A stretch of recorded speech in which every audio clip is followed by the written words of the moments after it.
Oh, fucking hell. Hello, everyone, and welcome to Get Folked.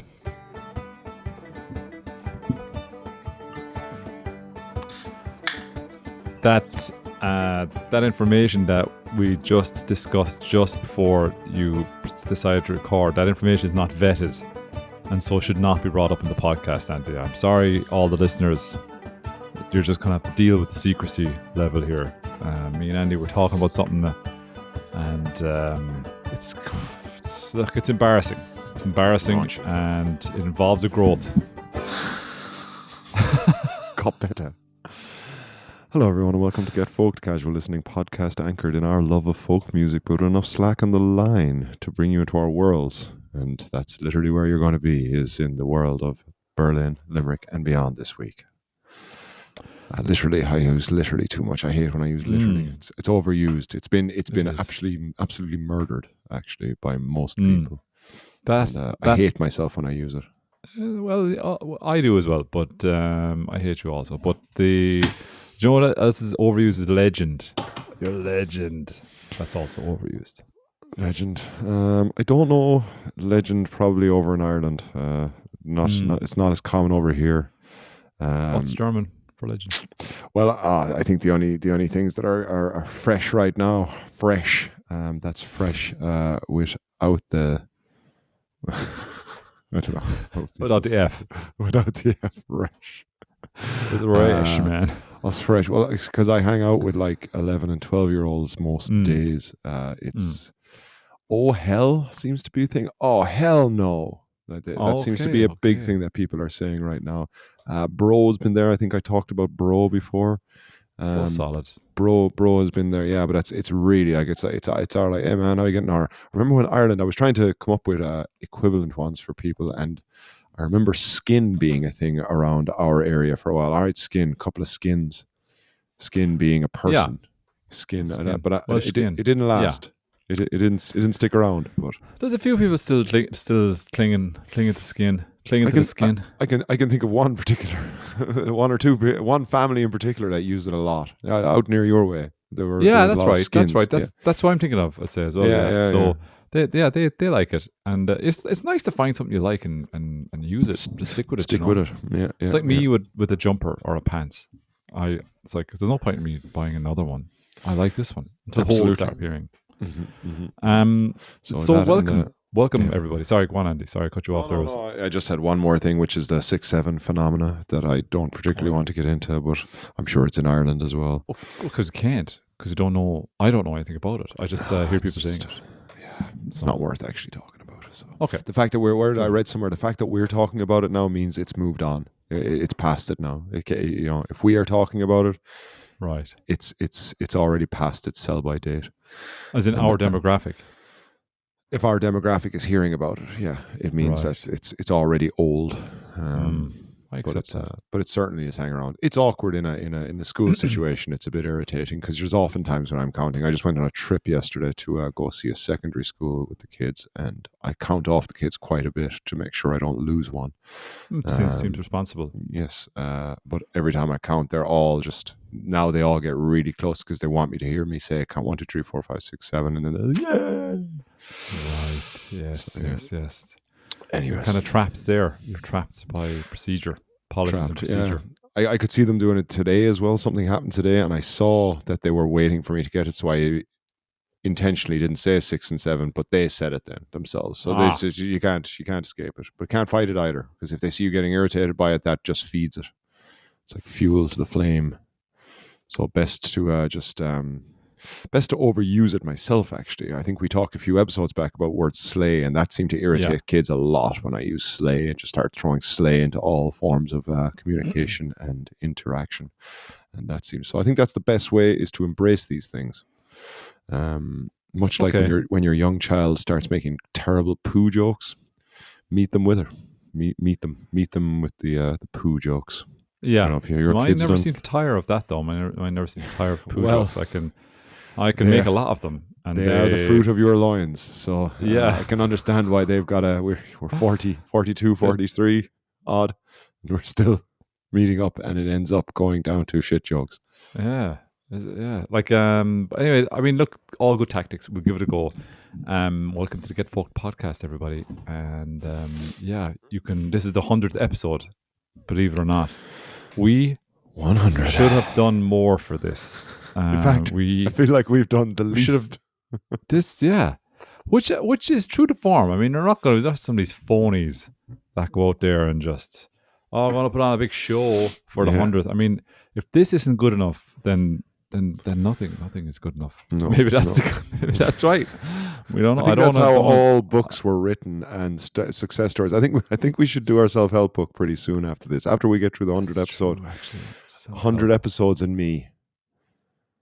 It's the title. Story. My story. Our story. Ours. God, there's a lot of biographies, and I know this is kind of hacky to be kind of talking about how many biographies there are, but my God.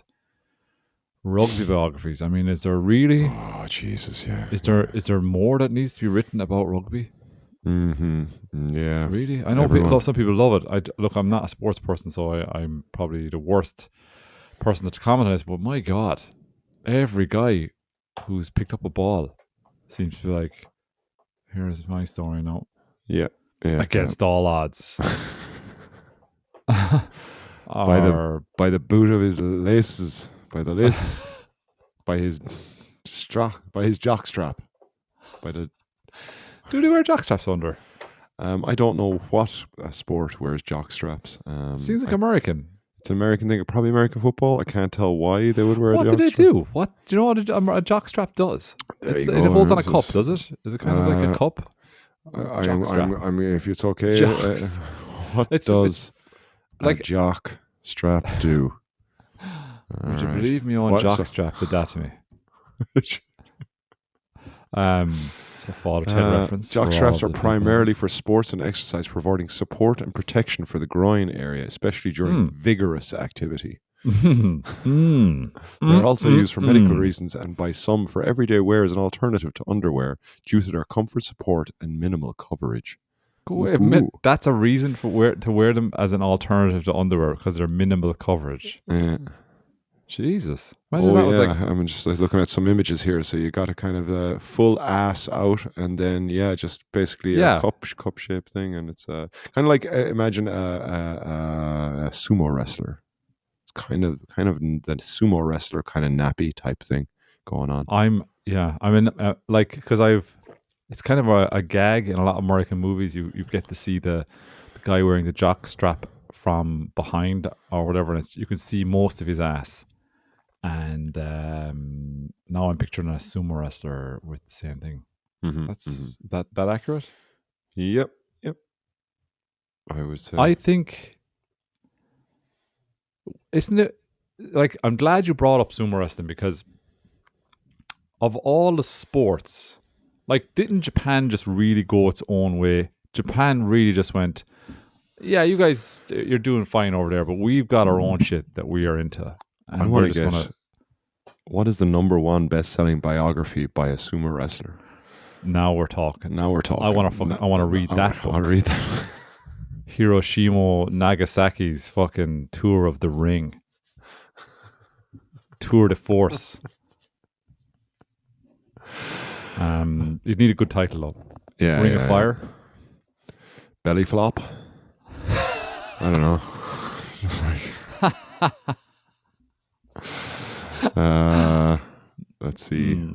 Fold me over. Yeah. Hold me tight. Push me right. I can't see my legs. Yeah, like I think I'd be interested in like again, you know, it's such a no other country does anything like it. You know, as far as I know, anyway. It's such a just Japan. It's the only people. They were on tour there recently, weren't they? Weren't they like really? They were doing a huge thing where they were going around the world. I think they were in Berlin. I definitely saw pictures of them somewhere.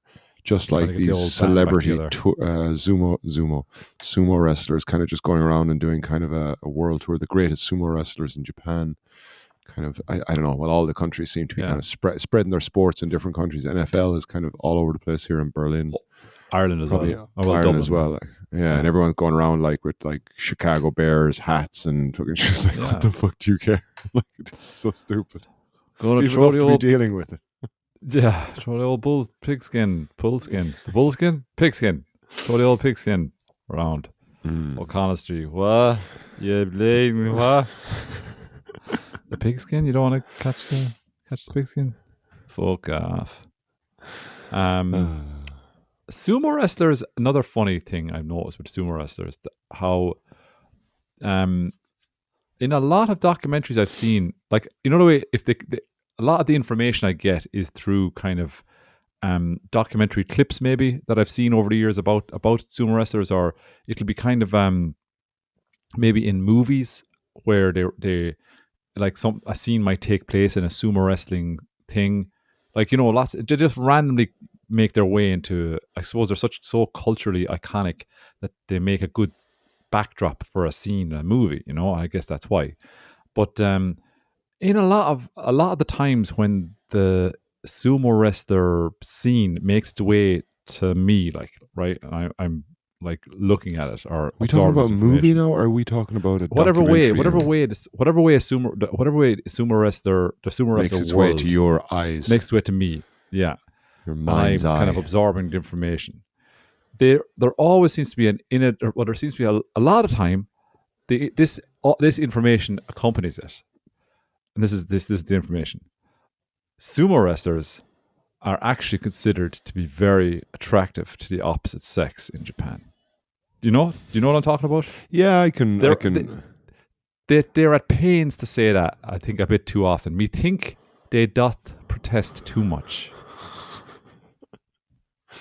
I don't know, because it's it might not be in maybe the physical as well. I probably well paid if you're in the elite. Could be like their sugar daddies. I thought you were going to go intellectual. They're all like super smart dudes. Because that's what the ladies love. Big brains. Big brains. Check out the brains on that guy. Yeah. Who knows what we're all attracted to? It's just I felt like they said that doesn't come up for many other, like, darts players. Like, nobody's going around going, actually, women are seriously attracted to all those dart players. Did you know that? Like, people actually find them really attractive. They don't do that. They just do it. It's just sumo wrestlers, and I feel like it hints at an insecurity, I think. Yeah, I don't know. I think it's all over the. I don't know. There's enough. You think they're damn sexy? That's what you think. There's it can be very lovable. You know, if that's just pound away. Guess the way to Pa, Connor. Come up, Pa. Come up. Yeah, they're big lads. They're big boys. Anyway, sumo wrestling. Glad we got to talk about it, because that's never come up in the podcast. That's 100 episodes. That's what you get. Do we get a letter from the king for 100 episodes? But we get to choose the king that we want to talk to, the king of podcasts. I guess Joe Rogan. Does Joe Rogan send us a letter now and just say, congratulations, guys, you did it, guys. We should write to him. Maybe write him a letter. Yeah. Hey, we're on episode 100 of this thing, and you inspired us. Except in the research part, and the guests part, and the listening part. I think we didn't. It's more. I think what inspired me was Fear Factor. I think that's where it all goes back to Fear Factor. That's where I first met Joe, and okay. I liked that show. I think it was good reality TV at the time, before it was like, because it was it felt genuine. It wasn't as much many people trying to using it as a platform to become whatever, a B or C list or D list celebrity. Okay, it was more they were there for the prize. They were there for the money, like, and very much so. And it was, I think so anyway, because that would have been like in the early 2000s. I don't really know when people started clocking onto, I need a brand. When did that become a thing? for feels people. It feels like a Big Brother thing. It feels like a Big Brother thing. I think Yeah, I guess the there's still a beginnings few of it. people around from some of the early Big Brothers. I couldn't Yeah. name them, to be honest. But the guy with the teeth, isn't there a guy with really amazing teeth? He's still around.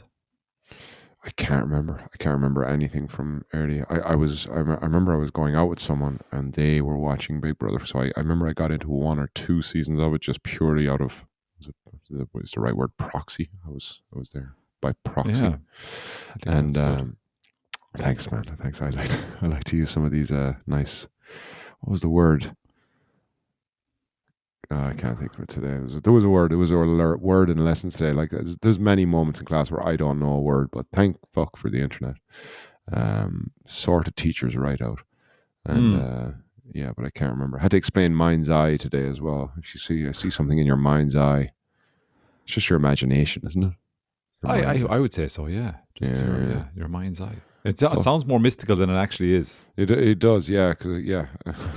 That's how I felt when I explained it. I felt like I was about to explain because we were doing similes and metaphors, which is my favorite thing to do. I just love doing similes because similes can be so much fun.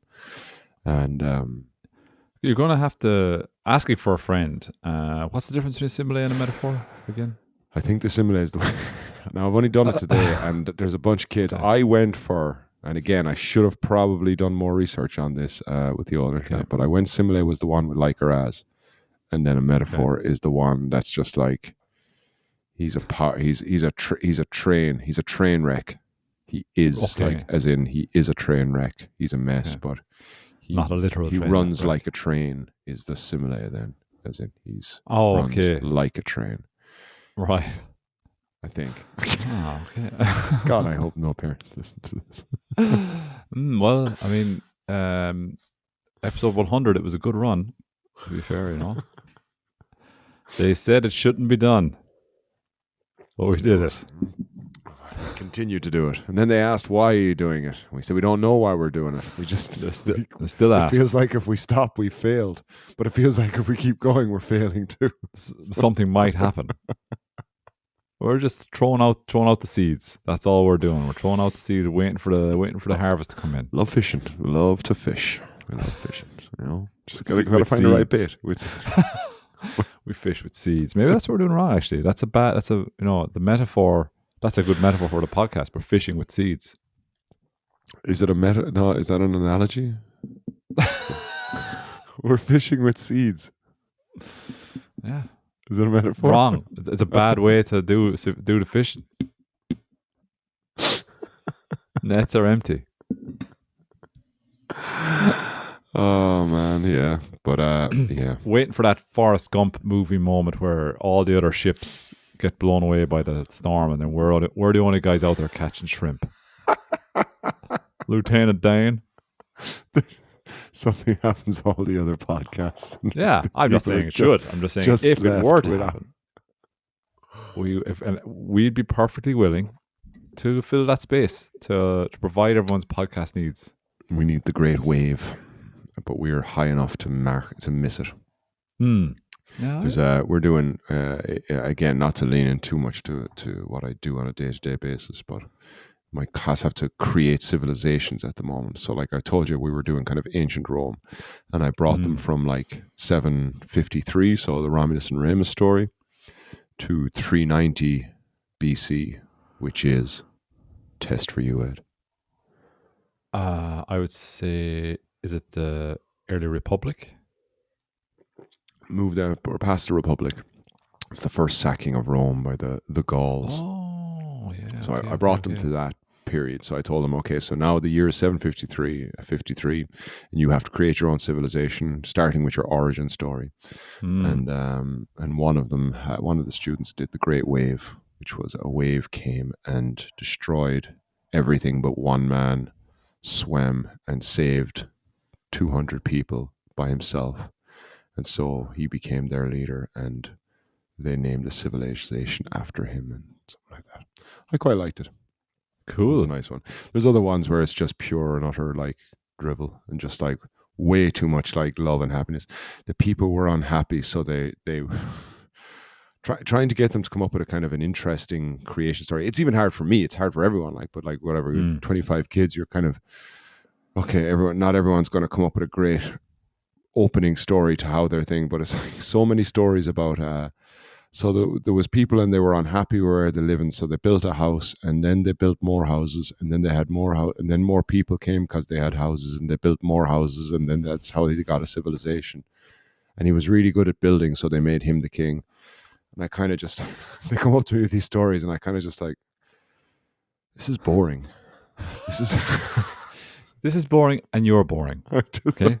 And I say that because the story of Romulus and Remus, there's a wolf. There's a wolf. Fuck me. They're That sucking is on the good. teeth of a wolf, and then they're coming and they're going back and they're killing. They're catching the guy who tried to kill them, as babies. They come back and they fucking claim that shit back and then build a city in the place where they were found. How did they do that? Because they fucking both want to be kings. They put it down to gods, and then the vultures fly down and claim that Romulus is the king, but Remus says he's the king, and Romulus kills Remus, and thus begins that's a story. Not this fucking lovey-dovey kind of we needed it, we built it, and that's it. That's not how it happens. And one of them actually kept going through all 300 years, and she didn't want to have any fighting. Oh. And I had to kind of, I did actually have to tell her you're going to because in Germany they kind of get grades as well, because it's kind of weird. You have to go to secondary school, you need a grade point average. You need a certain grade point average to get into a good secondary school. It's a really weird system. So at 11 or 12 years old, kids are freaking out about their grades because they need to get a certain grade point average to get into secondary school. Anyway. But so I had to tell her, I was like, I can't, for historical context, which is one of the areas they have to use the Romulus and Remus story to inform their own one. I was like, if you don't put any wars in this, you've shown me you don't know anything about what real history is, and this is not fantasy. Someone has something as beautiful as this. So actually, I think she has a magic tree in the middle of it that heals people. And I'm like, everyone's coming to take that tree. There is no fucking way I don't say fucking. There is no fucking way that tree is going to be left behind.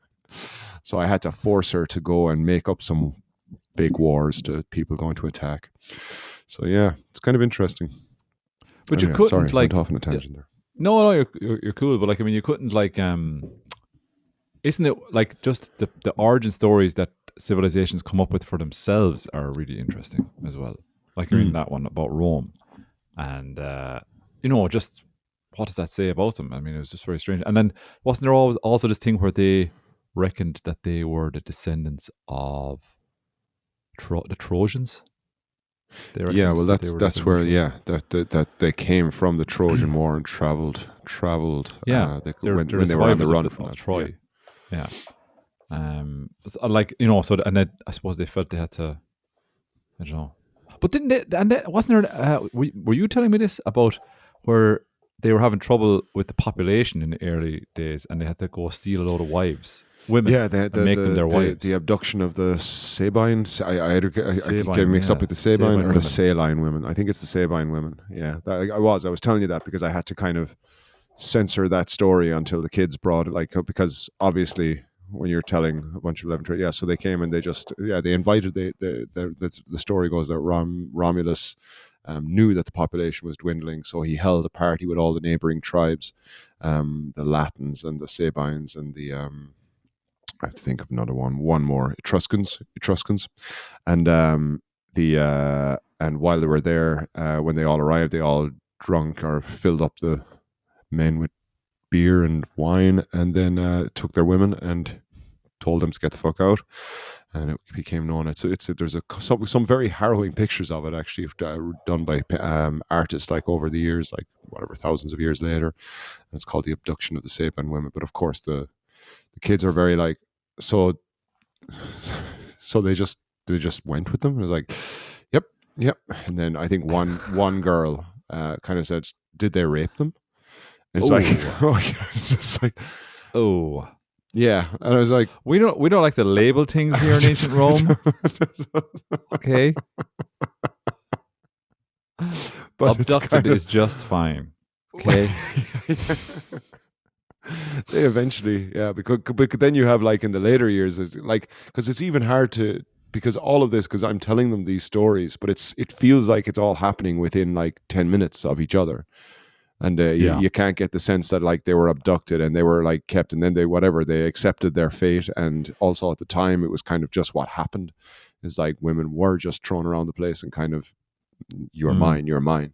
And and then the whole Sabine men came back, like I think it was 50 years later, and tried to and went to got into the citadel, and it was about to kick off between the soldiers, and the women threw themselves on the floor between the men and said, "Kill us. We would rather we die than to lose our husbands and our children, or our fathers and our families." And then that's when the council went from 100 of the Roman elected ones from Romulus, and the Sabines got their 100, and it became 200 people in a Senate, not in the council. This council is different. Mm. Wow, you really kind of did your stuff there, and you did your research. Oh God, man, yeah. Well, just I did, but it's not easy. It's really enjoyable, actually. I think I've mentioned to you in private before. It's enjoyable, kind of trying to teach kids something that I don't know. But yeah, so it's good fun. But yeah, now they're. Yeah. I'm serious. I cannot wait, because it's this bit of a grind getting this kind of civilization thing done. But I am very much looking forward to it, because once they're done with this, I'm going to do the next 1,000 years. I'm going to fast track the kind of the history of the next 1,000 years and just show them all the battles. But because they've all created their own civilization, let's just call them countries. So I've made a map already with all their countries, in a world map with all their countries on it, like a risk board. Cool. And I'm going to get, and they don't know it yet. They're already trying to talk to each other about alliances, like, the friends or whatever, and the lads are all kind of getting together and, hey, look, we're going to be alliances, we're going to be friends. But like, I'm looking forward to the day I'm telling them, okay, you can be alliances, but only one of you can survive. And so we're going to call. So are you going to be the Edwards or the Andrews? It's like, no, we have an alliance. I was like, okay, that's great, but who gets to have the name? And I'm going to make them in the class decide. They're going to have, one of them is going to have to bend the knee, and I want to see if they'll go, no, we're not bending the knee, and they'll choose to fight, or they'll choose to give in. And it's also the way it is in real life, I guess. You bend the knee or you fight.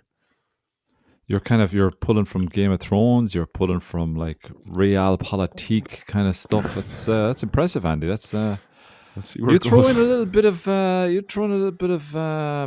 terrorism in there. You've got it all. You've got the whole lot. Well, I plan on doing that. There's going to be chance cards then. There's going to be chance cards of, like, because famine might come, and then people are going to, I'm going to be, so it'll be the whole class doing this at different tables. And then I'm going to slam a card on it, and I'm going to say, this country. Slam it. Boom. I did this. I never, did I tell you about the lesson I did about this, the 390 and the sacking of Rome by the Gauls?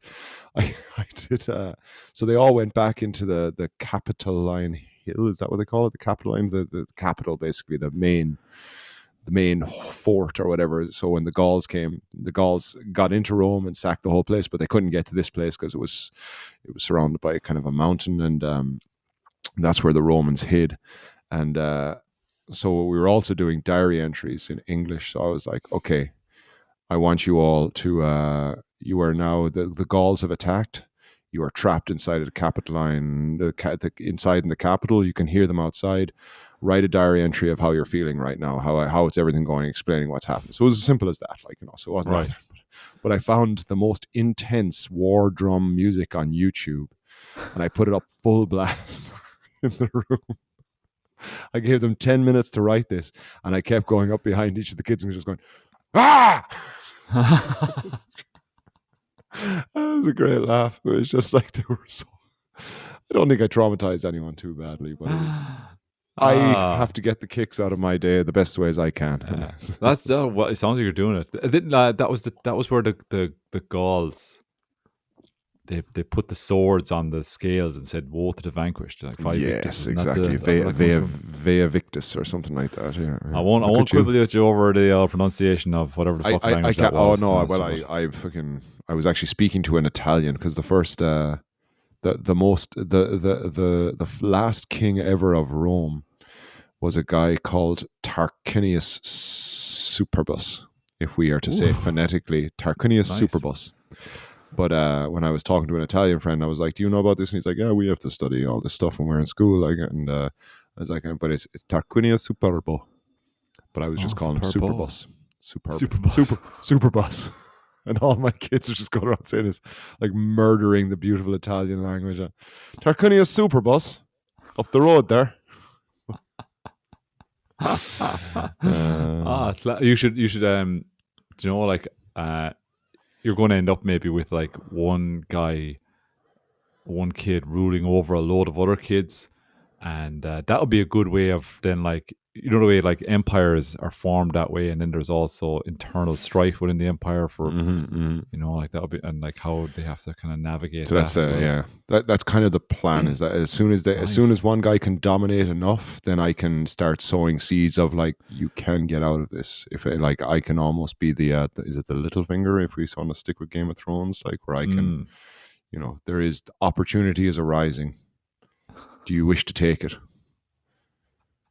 Make an alliance, and then you go back to the emperor and just go crush them.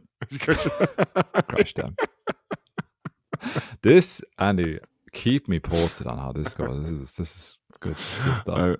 I will do, man. I will do. Excellent. And like, I mean, 100 episodes. Let's be honest. We didn't prepare anything for this episode. We thought maybe we would, but I suppose just the way things have fallen this week as well. I have an intense weekend ahead. So and an intense week, I think. Yeah, I'm. So we are Friday night. Yeah, but that's only halfway through the intensity. I have to look it up now. Where we're going to Bad House. I think you were there before. We had a friend who had a stag party there before. It's in the RAV Centre. Yeah, it's great. Really nice, and we're going to see a Brazilian band play there on Friday night. They're called Mambojo. Fusion of Brazilian rhythms, indie rock, and experimental pop. We have a friend of ours who you've been to their apartment before down in Neukölln. He's going to play. I'm going to say this in the coolest way I possibly can. He's going to play keys for them that night. So we're going to go down and check that gig out on Friday night, and then Saturday night, Ivory Beast. The old.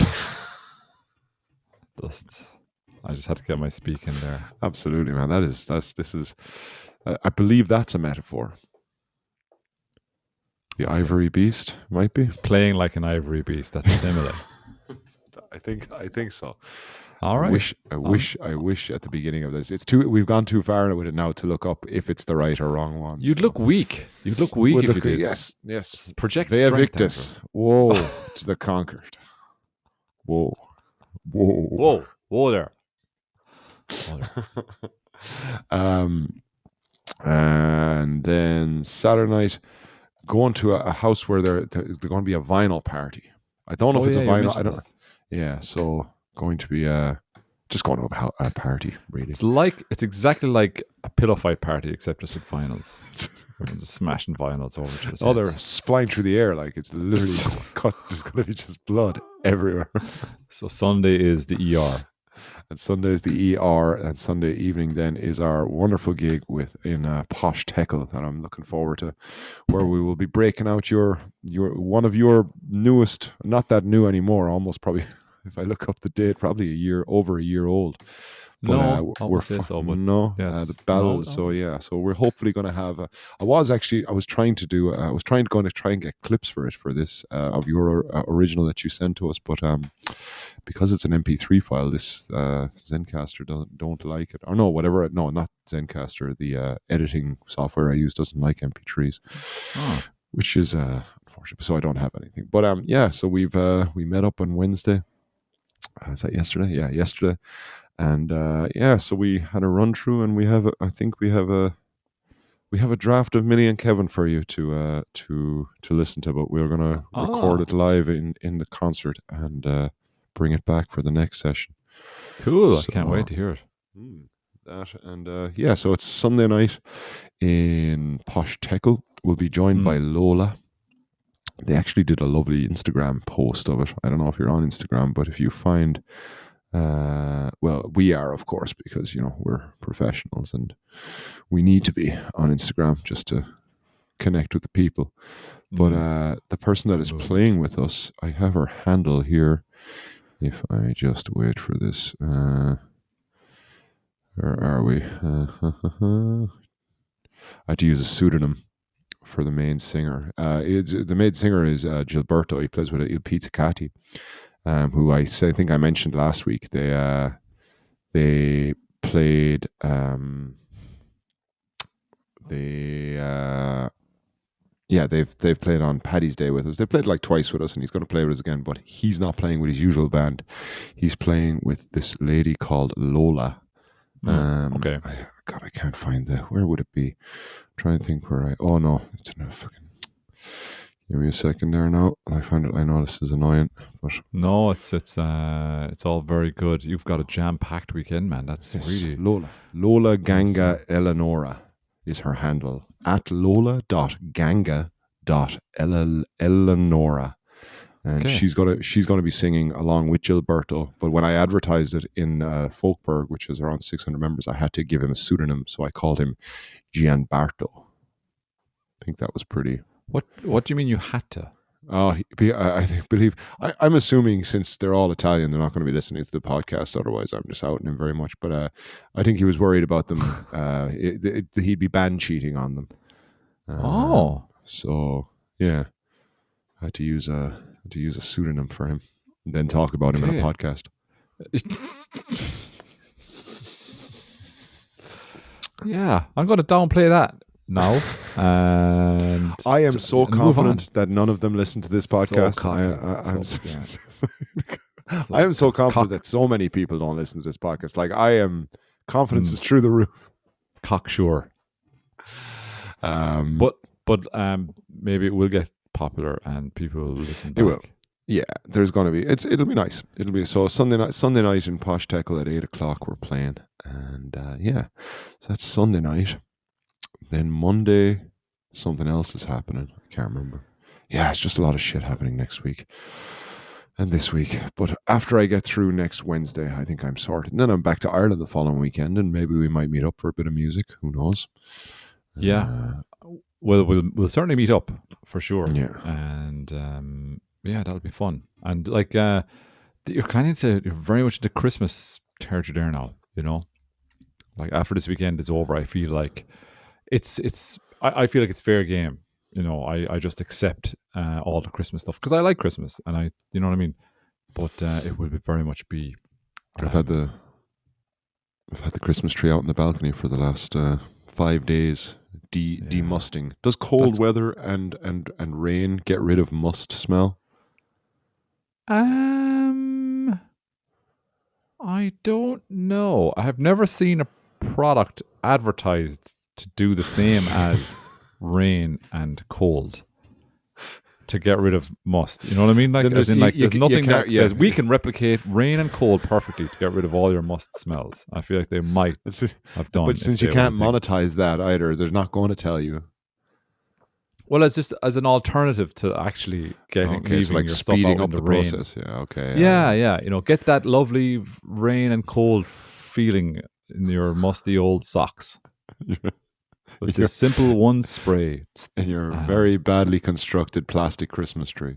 Yeah. It's a very specific thing. But I'm kind of too stubborn about that. Like, we bought this Christmas tree, it must be like, I'd say 7 or 8 years ago. It is the shittest Christmas tree.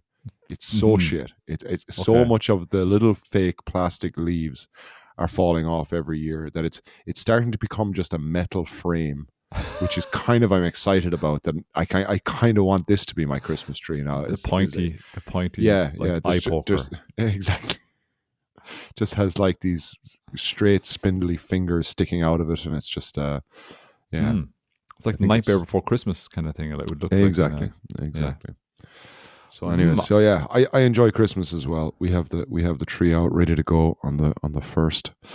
We'll probably put all that shit up. Yeah, we'll put it up. Get the December out of it. You know. Well, we leave Berlin. at some point. Yeah. We might leave Berlin for anyone who's listening and thinks they can fucking get in here, and we'll have cameras all over the house.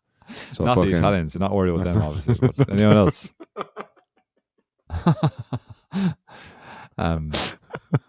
You got to be careful. I'm here all the time. I'm here all the time. Don't anyone ever fucking try it. I'm always at home.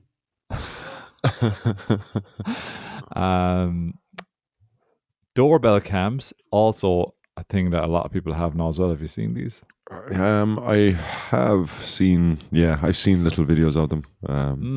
They're becoming kind of mainstream now. Really? And it's funny because you can log into them with your phone and stuff, and you can see different. I don't know if you can get away with that in Germany though. There are very strict laws about recording what's in the public sphere, but I guess in our front door, you got to be very, very careful about recording shit. Like, the way there's always like, you don't see that many GoCam things going around here. Like, in Ireland, they're always like, if anyone had their dash cam, blah blah blah, please contact us. Yeah. I'm not sure if that's such a thing. Yeah. But I'm not sure that's such a huge thing in Berlin. Really? Maybe because of the Datenschutz thing, and well, I guess there's a history there of recording and monitoring the public, so there's very strict things when it comes to cameras. Then I could be bullshit, I could be talking absolute horseshit there, but I just I just know that when I was planning on kind of putting a camera in here, because once I thought I'd lost my keys or something like that, and I was afraid someone had found them outside the front door and they were just waiting to get in, so I was going to get a camera. But then I found my keys. But while I was thinking about the camera, a friend of ours was telling me about that you need to be careful where you're putting the camera. Someone sees it and you are pointing it anyway towards a public space. Death becomes you. And you just had that big tripod one, didn't you? So it was kind of hard to conceal that. It's like a VCR giant tripod. So that was not going to work, I'd say. Yeah. Though these are much more discreet and much more subtle, I think. They are, I guess. Yeah. That's true. But the quality on them is amazing. I saw like a picture from one, and like really, really incredibly like detailed. And I don't know. It's a bit of I think. I mean, yeah. Do you know what I got? The dash cam thing. The dash cam thing. I'm put off a little bit by how much I talk to myself in the car, because if it's ever required for any incident, I think normally it's just constantly recording half an hour and then overwriting. I think a half an hour. So you only catch the incident, But I mean, it's just, I think I could be saying something embarrassing, possibly embarrassing, in the half an hour before I have any potential accident. Like, I'm one of these guys, if I see someone doing something stupid, like, you stupid bollocks, I'll say it to them in the car, to myself. Yeah. You know what I mean? What kind of a stupid fucker are you? Like, that kind of stuff. Rhetorical questions that only I can hear. And that's kind of embarrassing a little bit. Do you have a dash cam in the car? I do, but not. I have one, but it's not. I didn't install it yet. Because it was a present. Oh, you got it. What? Yeah. Okay. All right. Cool. I'm afraid to. I say in case it's a great present. That's a great present. Someone clearly loves you a lot. That's like Andy, it's so good. The female equivalent of the washing machine you got for your birthday. It's like, it was just like, thank you. I love it. Have you installed it yet? No. Really, I'm teasing myself. Every day. I'm the type of person that needs something to look forward to, and that's my thing to look forward to. That's what it is. That's what gets me up out of bed every day, and that's the last thing I think about before I go to sleep at night. Is installing that. More technology to get fucking angry at. Yeah, more technology recording me. That's what I want. Well, that's the thing about these the door cameras as well. It almost feels like it's just another. Yeah. I don't know. I'm supposed to be doing a talk next week, and I don't want to. I shouldn't fucking even mention it. But I'm supposed to go do a talk. Don't mention it if you don't want to. I'm supposed to go do a talk with kids on next Tuesday about just tech and the world of tech and kind of. You are.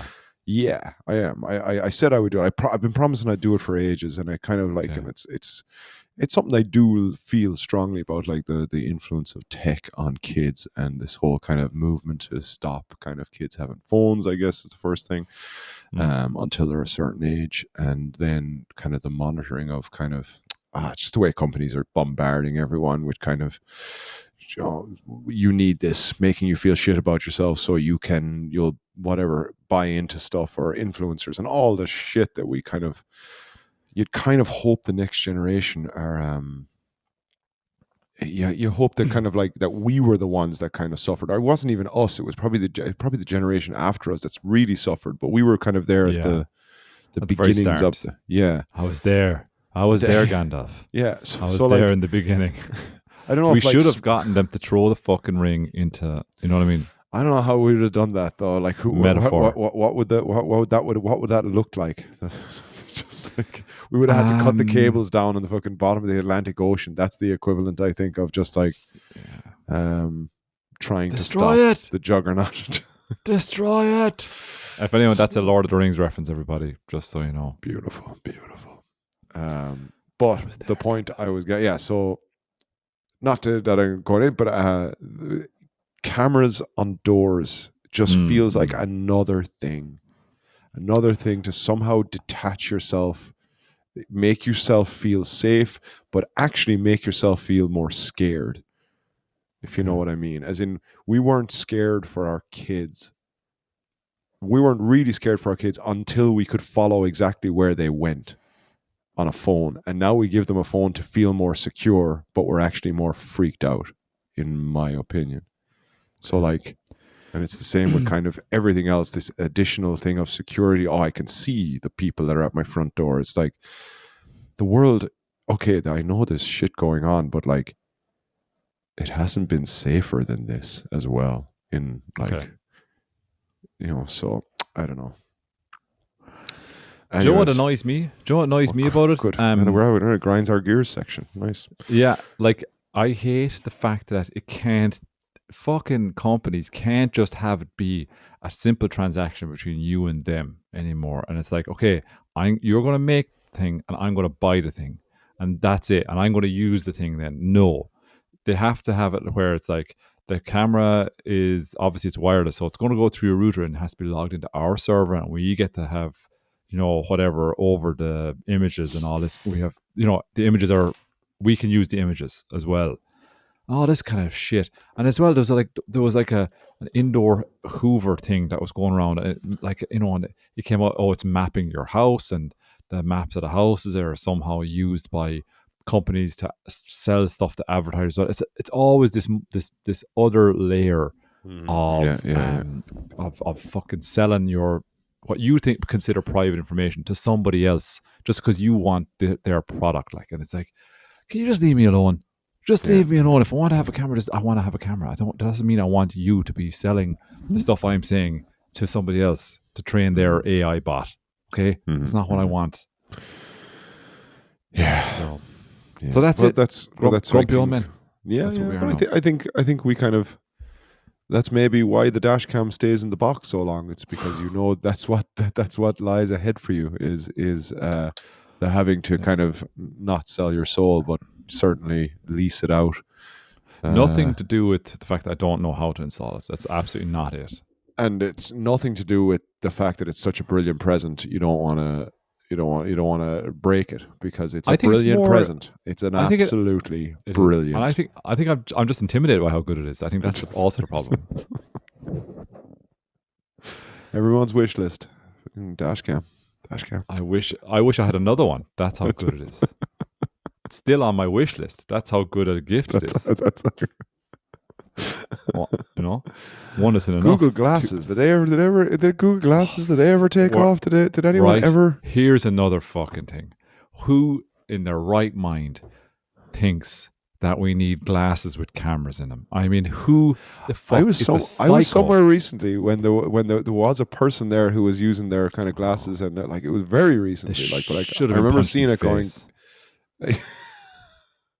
But they looked unhappy. They looked very unhappy. Like they were being forced to like this was their job, to look futuristic or something. I distinctly remember the advertisement for that, and it was a lady playing the drums on a stage in front of a crowded fucking theater or some shit like that, and she tells her glasses to. I don't know if they were. I don't know what brand they were, but they were these glasses that had a camera in it. And it's like, would you ever fuck off? I mean, if you're fucking sad. If that's what you want from life, then you're fucking sad. But this is the plan, Ed. This is the idea: is to make people and I think that's where I kind of, I don't know, where I still have to really fine tune exactly when I want to talk to kids, because you don't want to sound like we are sounding right now, which is grumpy No, I old know. men. Definitely don't open it's a a lot very of fine. Don't. And I don't like, and this is what I'm kind of trying to think of right now is like how, because I also don't blame kids either. So it's going to be a bunch of like 11 and 12-year-olds. And blame them. I think take a different tack. Blame them, because I don't think enough people do blame them. So maybe try it. I'm going to shame them. I'm just not going to blame them. If that's all right, if that's okay. I think that could also work. They're two sides of the same coin, I'd say. I'm going to try and divide the group into two.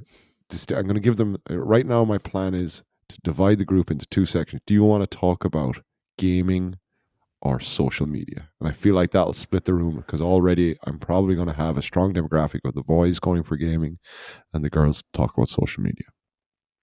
Right. That's as far as I've got. Very good. Again, I think you were on a solid line there with shaming. But again, just to go back to the glasses, I just think, for me, it's like somebody thought to themselves, yes, what we need now is more cameras. That's what we need. Because, I mean, the person who's buying this has a phone with a camera on it.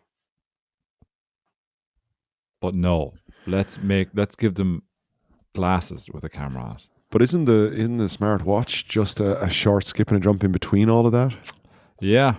You know, it's like, you know, and they have become like, now it's just like, and I do, like, I know we have friends that have smartwatches as well, and they probably live by or stand by them. Die by them. I don't know. But God, I hate the idea of it. I hate the idea. A smartwatch. Of just being contactable. Like, you know, I think just the constant, I am contactable, and I will know when someone wants to be in touch with me. I'll know that immediately.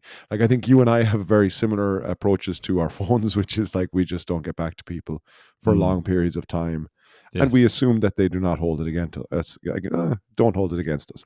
A few people have over time, but whatever. But we've warmed our way back into there. We've warmed that with other ways, with other charms. But like this whole thing, I remember like it was almost 2 years ago when I started kind of doing, like, trying to do talks with kids about, like, and parents about technology and how it affects, because I would be coming at it from a teacher's perspective as well as being a parent myself. And I remember doing a survey, and one parent talked about like how it gave their so it was kind of most of the things were like worries that parents had about phones. One parent had written in about how it's like giving their kid independence, that they can go now and they can go down to the football training by themselves and la. And I wanted so much to kind of go, that is the complete opposite of what you have, in my view, that you have given your child independence. You have just anchored them for the rest of their life. There is no their independence. They're absolutely, and the fact that you can follow them, that's even weird. You think that's independence? The fact that you can track them where they are going down to their training, I get it. We're all fucking frightened of our kids getting hurt or whatever, but again, that's a kind of that's a product of our environment that we're suffering from right now, and we just need to fucking take a step back from it. I shit myself. My oldest son cycles a decent amount of way through the city of Berlin now by himself, and I fucking freak every single day about it. Just like, well, no, not anymore, but it's definitely at the start. But it's like everything else, over time, you just kind of got to trust that he'll make it, because he will, because we all do. And phones are just making us, like, they're just not letting us like relax at all, even though we think it is. Oh, I'm relaxed because I know where they are. Like, I have so many kids like wanted to, like, when I went on that trip to the school, a girl asked me, can we use our phone? I was like, nope. And then I was like, "What do you want to use your phone for?" And she said, "I want to write to my mom." I was like, "What do you want to write to your mom?" "I just want to tell her I'm okay." And I just kind of like a really thick head on me, like I'm looking at you right now. I'm like, "You want to write to your mom to tell her you're okay? Do you not think your mom assumes you're okay right now?" And she just like, I know I'm only dealing with 11 to 12-year-olds and not fair for me to be browbeating them, but oh, what the fuck's wrong with you? I think you handled that situation very well, Andy. I'm just gonna reinforce you're in your silo now. So well done, sir. Well done. Not enough browbeating. Some would argue not enough beating, but I'm not one of those people. Just No. just browbeating is enough. I don't know. There is a bit of an owl movement starting here now. A lot more people are a lot more conscious of mobile phone use. This is a weird tangent for this podcast to take, but just since we're on the subject, there is in schools, primary schools in particular, just having a zero tolerance for Yeah, it's great. phones. I know. Well, most people reference even here in Germany, Ireland's always referenced for this Glasnevin group that started kind of a movement of parents. It can be done, just can be done. It can be done. Yeah, it's just, I guess, through my lens of having worked with a lot of parents for the last 10 years, primarily parents and not kids.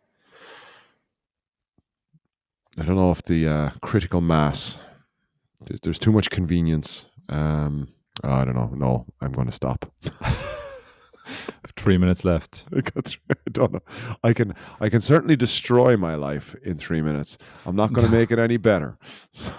No. I think honestly, I think I hear concern, and I do think it's right, because we do lean into convenience too much, and we have. Do you remember at the start of all this, like, let's say, when smartphones were starting to take off, and like let's say, like Facebook and all this sort of stuff, social media was starting to take off, and there was like all these huge concerns about like privacy and what privacy we're giving away and all that sort of stuff, and all that's gone now. Nobody gives a shit anymore.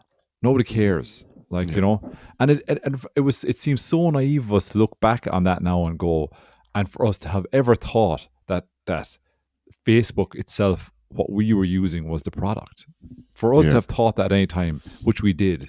Yeah. We didn't absurdly comprehend naive now. any kind of marketing strategy, and Yeah, that Bigger we were minds. the product. Do you know what I mean? That we didn't realize that like we were, the user was the product. Like, so fucked up. We made you. We made you. You're going to have to explain that reference. Maximum Overdrive, everybody. Look it up. Enjoy it. Soak it up. AC/DC soundtrack to a Stephen King on cocaine movie starring Emilio Estevez. Let's be clear. A lot of people might think you're saying on cocaine as like a metaphor for how high octane this movie is, which it is. No. Literally, Stephen King was on cocaine while directing this movie. Even if you just look up the trailer and stare at the man as he promotes his own movie, it's like he's on a lot of cocaine. I believe there's just powder just falling around him. Just like, you need to watch Maximum Overdrive. It's Maximum Overdrive. It's like, why did he do this advertisement in a haze of fog? It's like, that's not fog. That's like a constant cloud of cocaine that he just inhabited for the entire fucking shoot. But it's a great movie where love it. machines love the movie come to life and try to take over the world. And Emilio Estevez and his love interest, they fight their way back through it. Lots of classic moments of lawnmowers killing children and then machines killing children. It's a very good movie. It's a very, very good movie. I think the ending got me the best. I think that was the most curveball ending I've ever seen. You won't see the ending coming, I promise you. Nobody will, actually. We're still don't give it away now. Don't give it away. All right, let's hit this button, man. Yeah, good. That was good a weird one. midweek. What's a Thursday night? We should probably. Is that why we're so cranky? Fucking 100 Maybe that's episode and we just like bitch and moan. Bitch and moan about technology for. I don't know. It's important. It's important. All right. I think we're allowed one. We're allowed one. I'm gonna have to install that dash cam. That's what I'm gonna do straight away, right now. Classes are going on. Have a lovely week, everyone, and we'll see you on Posh Teckle on Sunday. Enjoy your weekend. 8 o'clock. Lola and Hawk and Twang. And